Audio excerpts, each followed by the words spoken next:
the evidence and trying to decide which hypothesis is best supported by the evidence we have. Another piece of denial, and then I'll go on to somebody else, another way that denial shows itself is it's not certain. Well, in history you don't have a lot of certainty. You know, things are just treated as established until somebody questions them. And then, you know, then they're questioned. But certainty is not something we're going to get in history, certainty in any kind of absolute sense, all right? But there's a lot of denial that goes on in Soviet history. It's one of the things that makes it so interesting to study. And when I started out this talk and talked about the need for objectivity and the need to question your own preconceived ideas, let me just come back to that for a second. That's what you really need to do, right? Because in this situation where you have sort of indirect evidence and far from it all the evidence that you would like to have, and it's about a conspiracy which you wouldn't expect to have a lot of evidence for anyway, right? It's very important to maintain your objectivity. Okay? It's easy to say, well, if there isn't this kind of evidence, then it can't be true. Or if there isn't this kind of evidence, it can't be true. But that's invalid. Okay? That's invalid. We have to go with what we have. So it's a fascinating intellectual job as well, but one that very few people undertake. I quote Yuri Zhukov because he undertakes it. And of course, he got roundly attacked for saying stuff like this.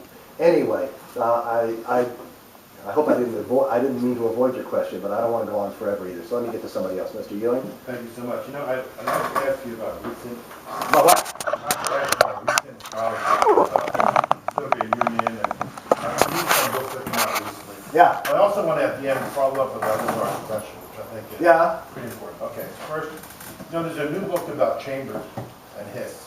Have you seen that by someone named Hartshorn? I wonder if you know who that person is. I've heard of him, but I don't follow American comics history, so... Okay. The book says that Hiss was innocent. You know, it goes against all the conventional scholarship. So it's an interesting book. It's been out in a very short time. I haven't had time. I thought you just might have stumbled on it. Okay. There's another... Service did a biography of Trotsky, too, about 2 years ago. Oh, yeah. Yeah. And I'm wondering how that was received. And, you know, I know it was... Trotsky didn't like it much, and I was just wondering... It's a piece of junk. About it. Yeah, it's a piece of junk.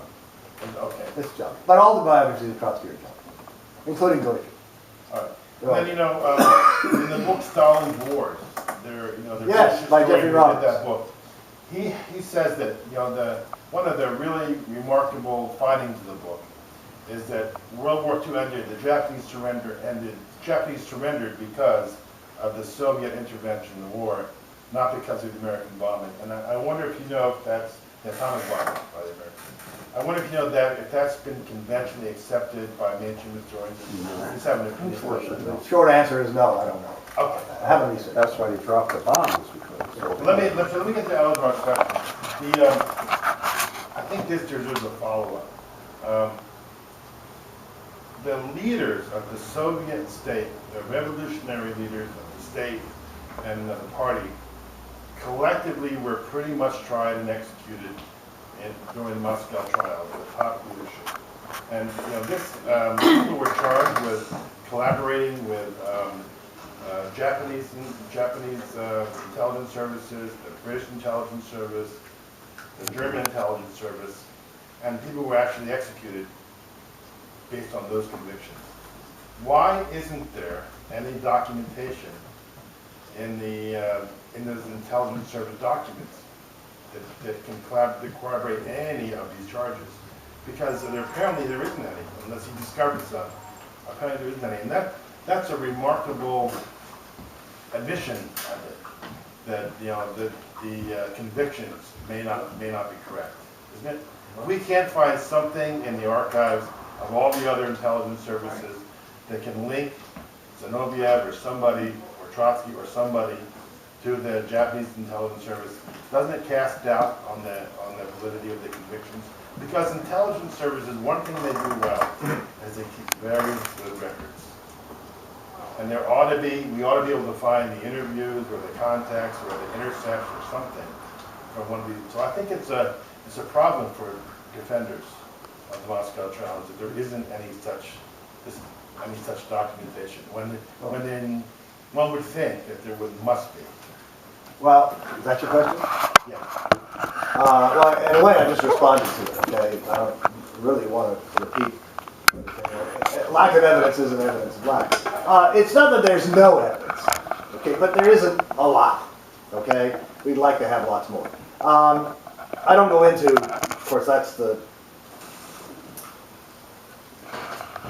Chapter 17 of the Kirov book here goes into a little bit of it. I mentioned this guy, Genrikh Yushkov, the NKVD general who deserted to the Japanese, right?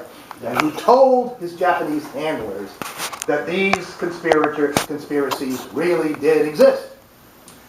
And while he was publicly saying he was employed by the propaganda, I forget, it's the 9th Division or the 8th Section or something like that of the Japanese Army, the propaganda division. I have it in the book. He was publicly writing that it was all a frame-up. He was telling his handlers that it wasn't all a frame-up. And we wouldn't know that except that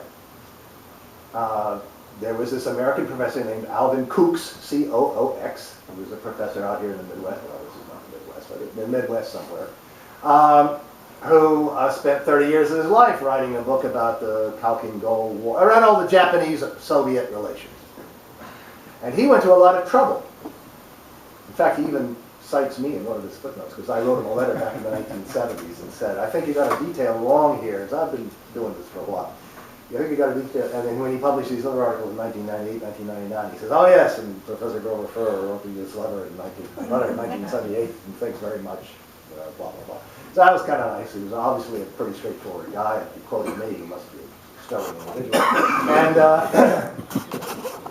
And he reported all this stuff, where he was a card-carrying anti-communist, and he expressed surprise in his article that this is what Yushkov had told these military people. But so that's something, I don't know. But this is the kind of evidence you have. And then there's some interesting documents. There's an interesting document from the Czech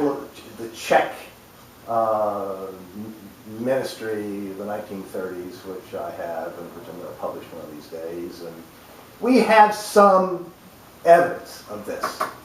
But I think, for the most part, whatever evidence there would have been, well, there's some.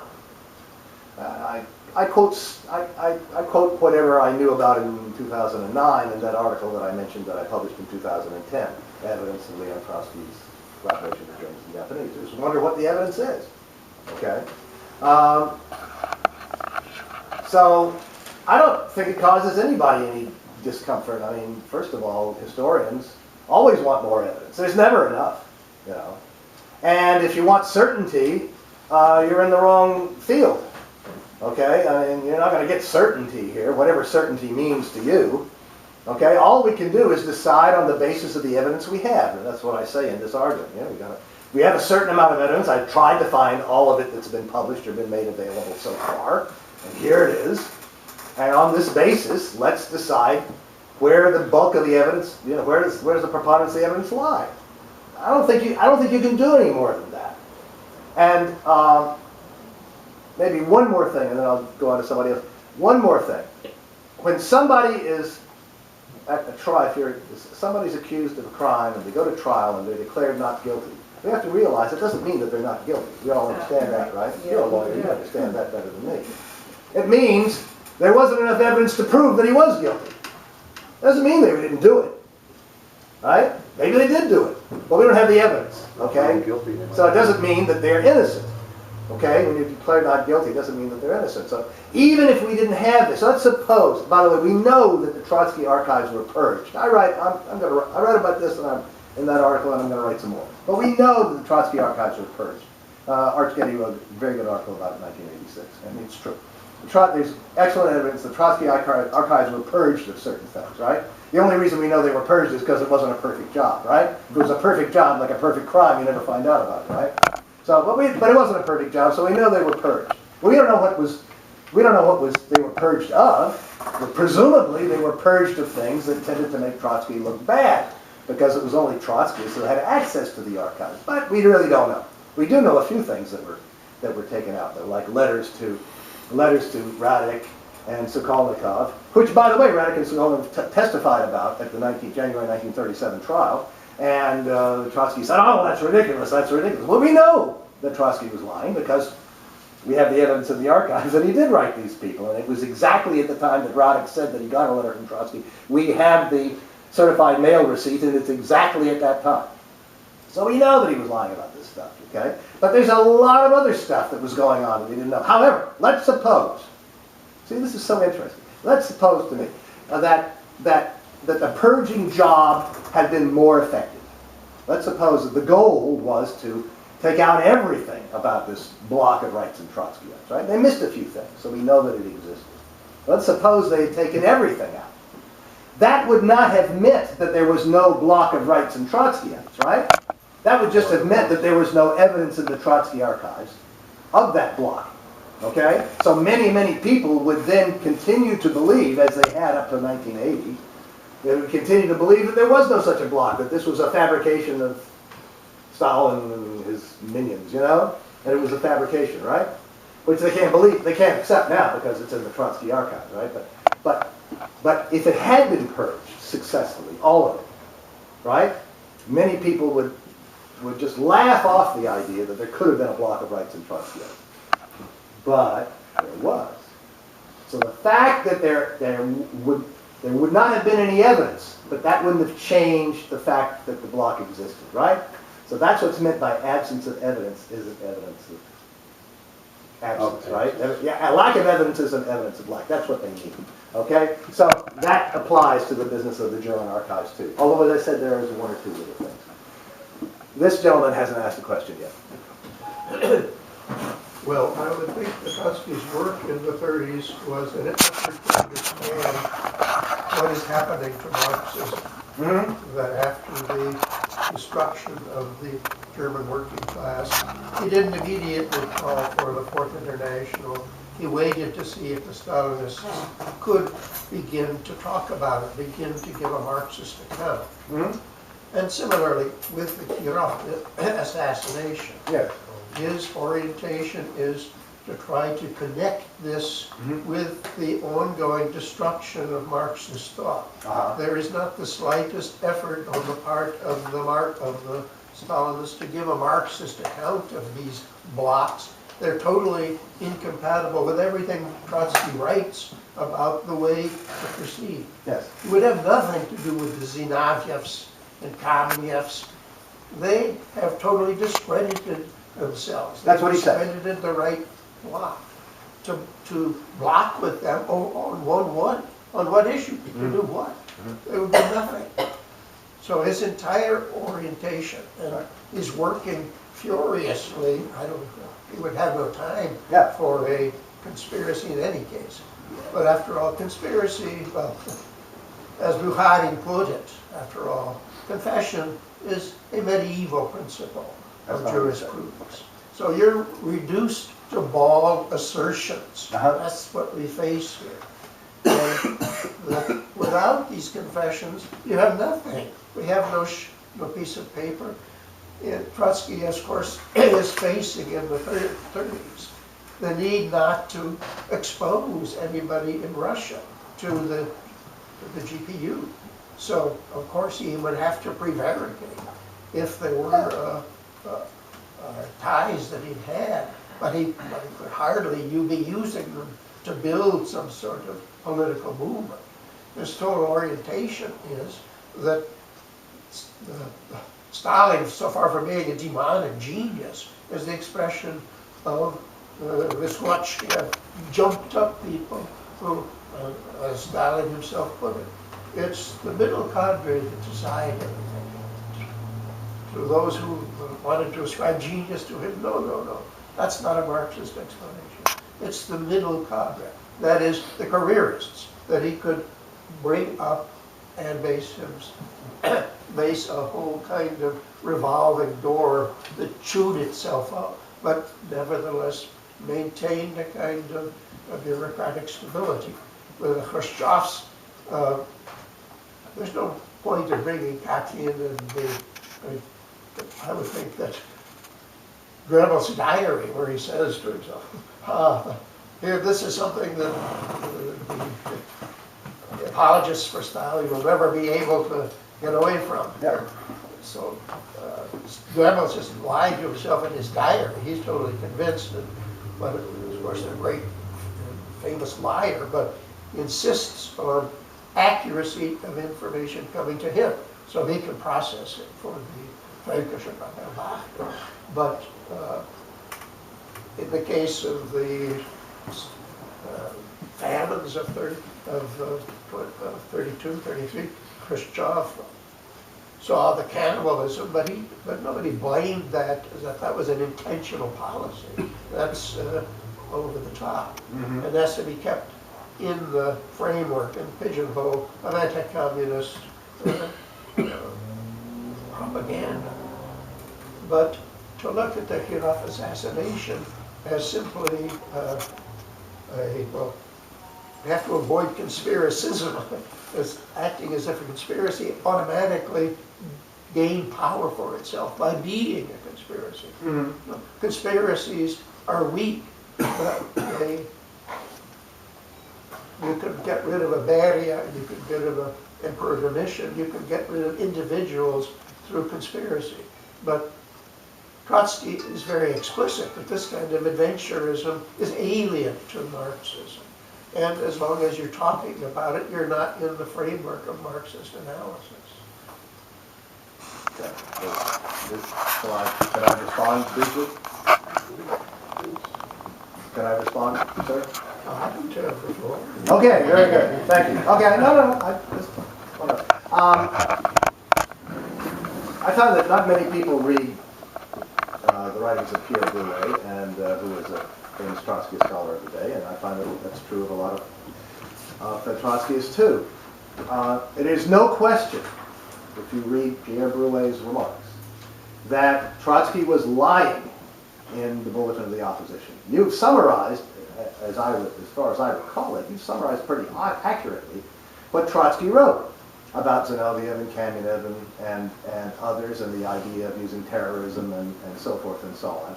But he was not telling the truth, deliberately not telling the truth. And we know that because of the revelations, the documents that were uncovered in the Trotsky archive. Boulez was not the only person to make these kinds of discoveries, but he did make quite a few of them.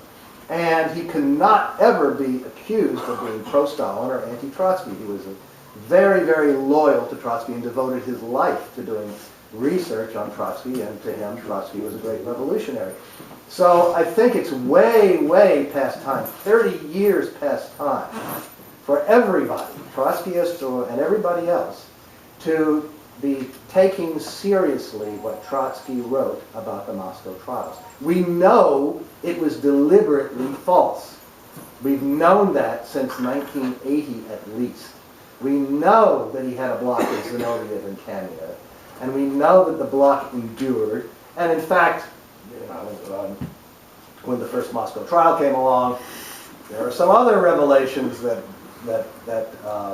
Pierre Boulez uncovered, that Trotsky was in touch with some of the people that he was said to be in touch with, and though he publicly denied it in the archives there.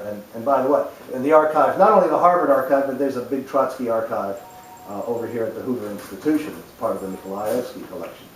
And Boulez was out here in the 1980s. I've spoken to the guy who had lunch with him, David Walters, yesterday, who drove him around, when he was out here doing his research at the Nikolaevsky the Trotsky archives and the Hoover Institution. We know that Trotsky was deliberately lying in the Bulletin of the Opposition. I don't blame him for doing it. If you're going to have a conspiracy, you have to lie. I mean, right? He had a conspiracy, so he had to lie. So, okay. So he lied. I'm not condemning him. I'm not passing moral judgment on him. It's a fact.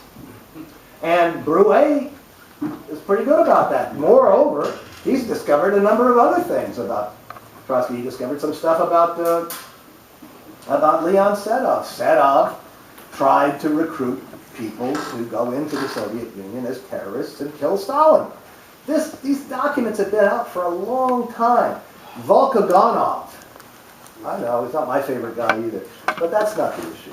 Volkogonov wrote a biography of Trotsky in which he quotes some of these documents. And Brouet wrote a book on Sedov, Leon Sedov, Trotsky's son. Pierre Brouet wrote a book about him. Pierre Brouet thought that Leon Sedov was a great revolutionary. But he quoted Volkogonov, and he said, well, Volkogonov wouldn't lie about these things. These things, he wouldn't make it up. He said, it's true. It has to be true. We have to accept that these statements from the Moscow archives about Sedov and so forth are true. And I have copies of those documents because Volkogonov exported his archive to England and the British, sent it to the United States, and it's at the Library of Congress, and it's been open since the year 2000, so I've used it extensively, and we have that information. So I think it's way past time to assimilate this information, whether you're a Trotskyist or a Stalinist or somebody like me who just wants to find out the truth. It's time to stop the denial. One of the things that inhibits our understanding of this period is denial.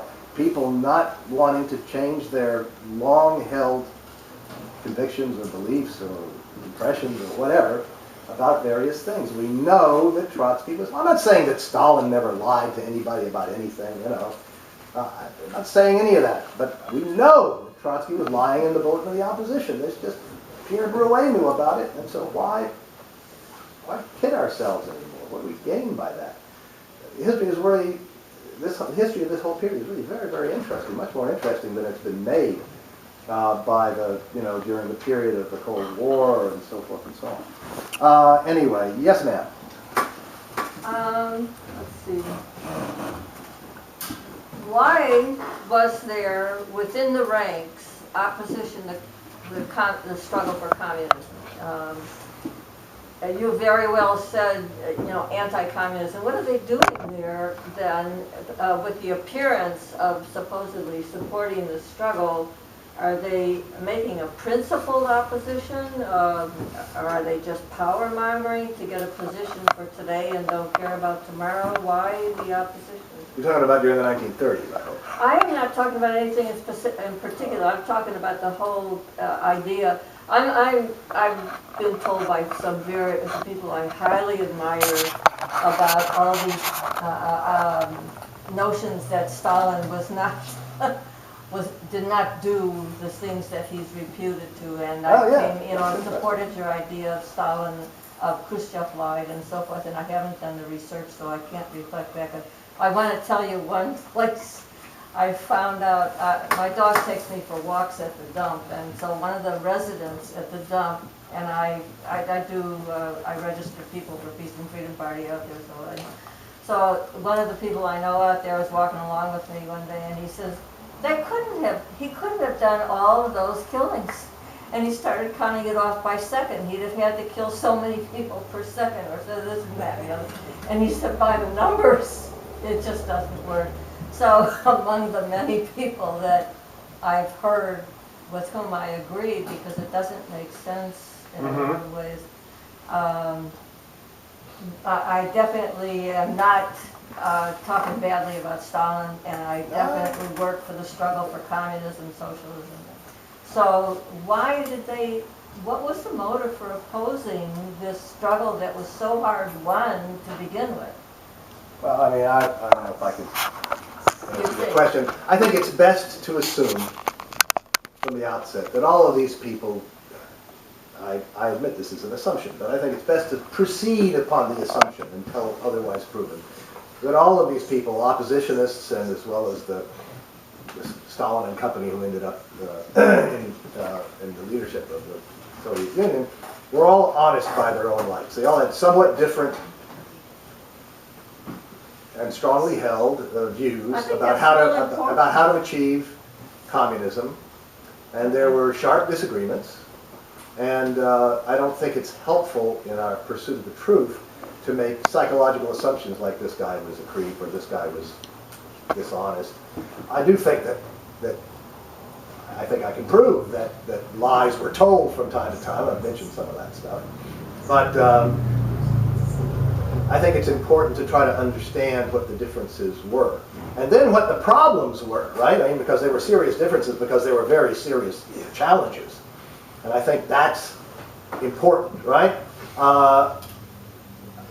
So that's not an adequate answer to your question, probably. Well, but I don't think we should start off by thinking, for example, Trotsky says in his autobiography, his biography of Stalin, although I'm not sure this is in the Russian biography, it's in the English biography, which may not all be by Trotsky. But he says, Stalin poisoned Lenin. Poison. Stalin poisoned Lenin. That's what he says, or at least that's what the book says.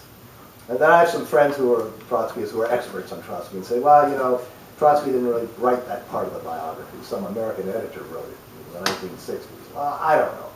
All right? But I don't think it's useful to make those kinds of assumptions that, these people were just no good from the beginning, I think that there were very serious differences because there were very serious problems and challenges.